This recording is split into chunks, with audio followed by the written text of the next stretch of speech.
What do you think realistically would have happened if Trump got killed by the shooter?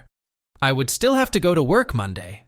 If that round was 2 inches to the right, that would have been a really NSFW video, I imagine. He turned his head at just the right time to look at a screen. History is determined based on inches and seconds sometimes. Trump does that movement thing that players do on battle royal games, where he's always moving in random directions. Turns out it actually works in real life. The Republican Party would need to find a new candidate. Genuine question. Who might the new candidate have been? Would it have moved to Haley because she was the chief challenger in the primaries? Or would a MAGA candidate have taken the reins? They'd have an open convention and identify a new one. Behind closed doors, power brokers would figure out how to make it fast and seamless. Open Republican convention. And then, depending on how Biden was polling by that point, a possible open Dem convention too. So, our primaries would have been completely pointless. You say that as if the current primaries have not been entirely pointless anyway. Pete Davidson hooks up with Melania. Nikki Haley would immediately start campaigning the second his death was confirmed. I think she'd be a pretty likely candidate, but I think she'd be wise enough to move quietly at least at first. Total chaos. The Republicans would have to figure who the hell is going to run for president. There would 100% be a funeral. In this scenario, it would have had to be a closed casket, fueling all sorts of conspiracy theories. But he would probably have finally gotten his presidential library funded.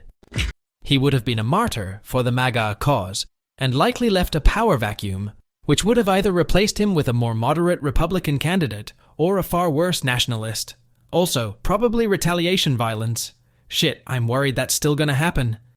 There would be a stronger urge to replace Biden, as they don't need him to beat Trump anymore. The biggest reason why Biden is still in the race is because they seem to think he's the only one who can beat Trump, which is really saying something about the state of affairs in America right now. Conspiracies where they would say he's both still alive and that the Biden crime family strikes again. Had this attack succeeded, the GOP would have gnashed its teeth in public while its old guard silently breathed a sigh of relief and began reasserting control. The RNC would have moved to remove the Trump children from power, and a standard Republican candidate like Haley, Rubio, or DeSantis would have emerged from the convention as the nominee. In fact, my bet would be on a Haley-Rubio ticket. In response, the Dems would have completed their et tu brute coup against Biden, since the argument that he is the only one who could beat Trump would have dissolved. Kamala Harris would emerge as the candidate following a nasty, backbiting Democratic convention colored by accusations of racism and sexism. Her running mate is likely Shapiro to give the Dems Pennsylvania.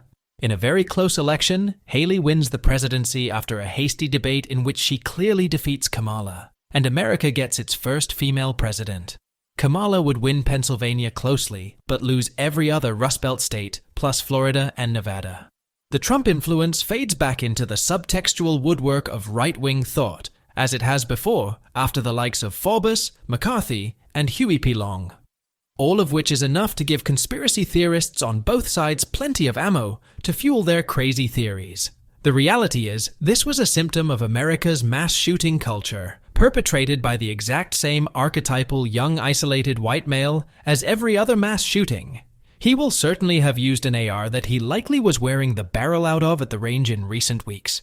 His miss by less than 2 inches from 130 yards will be attributed to his nerves and his pulse rate in yanking the trigger in the heat of the moment. Motivations are likely to be scant, but there is a better than even chance he was a QAnon guy who got disturbed by Trump's association with Epstein, spurred to act out of feelings of betrayal.